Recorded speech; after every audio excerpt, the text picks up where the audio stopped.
The day started like any other, but today was different. I woke up in a place that wasn't my home, with the sun shining through a window I'd never seen before. My name is Alex, and today marks my first day as an exchange student in a foreign country. The excitement was there, but so was the nervousness. I was about to step into a world of new experiences, challenges, and opportunities to improve my English. I stretched and yawned, glancing at the clock. It was still early. My host family had already left for work, so I had the house to myself for a little while. After a few minutes of lying in bed, I finally mustered up the energy to get up. The bathroom was just down the hall, and I hurried to freshen up. There was no time to waste. I needed to get ready for school. I wasn't exactly sure what to expect, but I knew I had to make a good impression. The mirror in the bathroom reflected a face that looked almost like mine, but the person staring back at me felt different. This wasn't just a new place, this was a new chapter in my life. I took a deep breath, then began my morning routine. Brushing my teeth, getting dressed in a clean, neat outfit, it was almost like any other day back home, but with a sense of unfamiliarity hanging in the air. My clothes didn't feel quite the same, and my steps didn't feel like they were walking on familiar ground. But I told myself, this is it. You're here now. You got this. After I was dressed, I grabbed my bag and checked to make sure I had everything I needed: notebook, pens, phone, and a small dictionary just in case. I stepped outside into the crisp morning air, the cool breeze filling my lungs as I looked around. The street outside was peaceful, and the buildings felt both foreign and welcoming at the same time. I took a deep breath and began the walk to school, trying to get used to the language around me. People spoke English here, but their accents were different from what I was used to. Everything sounded so fast. I tried to listen closely as I walked, observing the way people interacted, the way they spoke, the way they used casual phrases like, "How's it going?" or, "Catch you later." It was so different from the formal English I'd learned in class. As I walked, I practiced saying those phrases under my breath. How's it going? How's it going? I can do this. Arriving at school, I felt a wave of anxiety hit me. I'd seen it from the outside, the big, modern building, students laughing and chatting in groups, but now, I was part of it. I was about to step into this world where I didn't know anyone, where everyone else seemed to have known each other for years.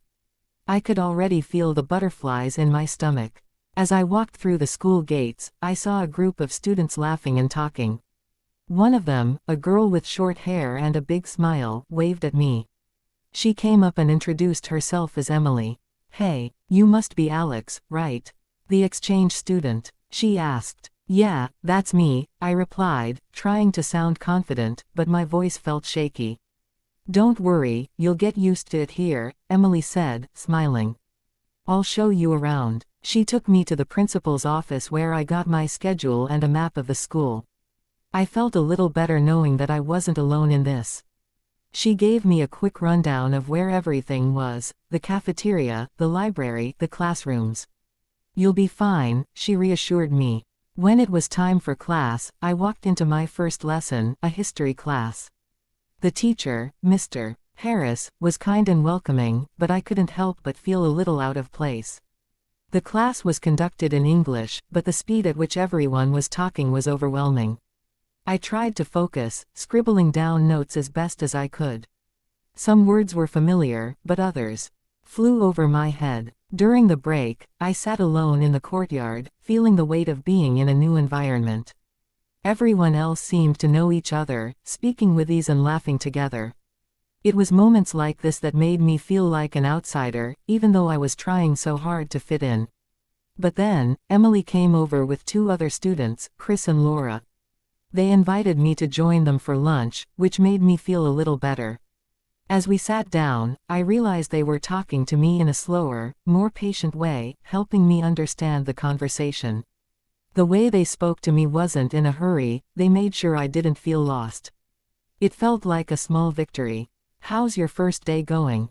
Chris asked as we dug into our sandwiches. "It's a little overwhelming," I admitted. "But I'm getting there. You'll get used to it," Laura said. "We've all been there." "You're doing great." The rest of the day passed by in a blur of new faces, new words, and new experiences. I was learning more English than I ever thought possible. It wasn't just the vocabulary, it was the way people communicated, the little gestures and expressions that added meaning to what they said. I was slowly picking up on things I hadn't learned in a classroom, the way people use humor, how they express feelings, and even how they deal with problems. By the end of the day, I was exhausted, but also proud of myself. I had made it through my first day. I had learned so much, not just about the language, but about how to navigate a new world, how to ask for help when I needed it, and how to keep pushing through even when it felt difficult. As I walked back home, I reflected on everything I had learned. It was only day one, and there was still so much more to come. But I felt like I had taken the first big step, and that made all the difference. I wasn't just surviving here, I was starting to thrive. Tomorrow, I knew, would be another adventure. But for today, I had conquered my first day as an exchange student. And that felt pretty amazing.